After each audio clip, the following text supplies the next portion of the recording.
রাবেয়ানুর আপনি লিখেছেন, ভিখারি তার ভিক্ষার চাল বিক্রি করলে তা কেনা যাবে কিনা? অবশ্যই কেনা যাবে।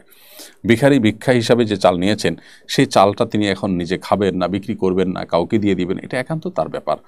নবী করিম সাল্লাল্লাহু আলাইহি ওয়াসাল্লাম একটা হাদিস রয়েছে যে একজন নারী তিনি জাকাত বা সাদাকার গোশত, যেটা নবী সাল্লাল্লাহু আলাইহি ওয়াসাল্লাম খান না, অর্থাৎ সাদকা বলতে ফরজ সদকা, জাকাত, মানত, এগুলোর যে খাদ্য বা খাবার, এগুলো নবী সাল্লাল্লাহু আলাইহি ওয়াসাল্লাম বা তার পরিবারের সদস্যদের জন্য আল্লাহ তাআলা হারাম করেছেন, তারা খান না।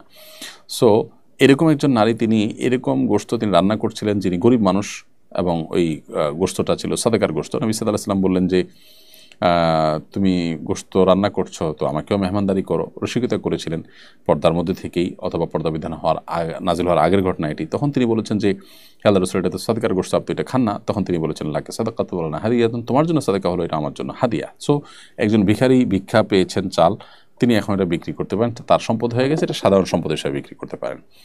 এরপর প্রশ্ন হলো, আমি অনার্স পড়েছি, ফিতনা থেকে বাঁচার জন্য বিয়ে করতে চাই, কিন্তু বারবার আমার বিয়ে ভেঙে যাচ্ছে। মেয়ে দেখতে গেলে যদি আবার বিয়ে ভেঙে যায়, এইভাবে মেয়ে দেখতে যেতে মন চায় না। এটা কি আল্লাহর পক্ষ থেকে পরীক্ষা? আমি কি এখনই বিয়ে করব নাকি অনার্স শেষ করে বিয়ে করব? পরামর্শ দিয়ে বাড়িতে করবেন। দেখুন, বিয়ে ভেঙে যায় দেখতে গেলে, এটা আমার মনে হয় আপনার মনের একটা সমস্যা হতে পারে, যে আগে থেকে ভালো করে অ্যাসেসমেন্ট করা ছাড়াই আপনি মেয়ে দেখতে যাচ্ছেন। ভালো করে অ্যাসেসমেন্ট করবেন, ভালো করে উভয়ের অবস্থা এবং পরিস্থিতি এটা বিনিময় করবেন, তারপরে আপনি সেখানে মেয়ে দেখতে যাবেন, সেটা হবে অধিকতর উত্তম এবং শ্রেয়।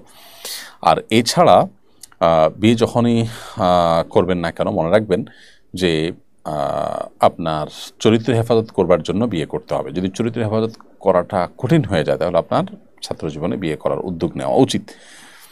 এবং এই যে আপনি বলছেন যে দেখতে গেলে ভেঙে যায়, তো ভাঙতে ভাঙতে কোনো এক জায়গায় যেখানে আল্লাহ তাআলা লিখে রেখেছেন সেখানে অবশ্যই হবে। এই বিষয়গুলোকে যদি ইজিলি নেন, তাহলে দেখবেন বিয়ে করা আল্লাহ তাআলা সহজ করে দিয়েছেন।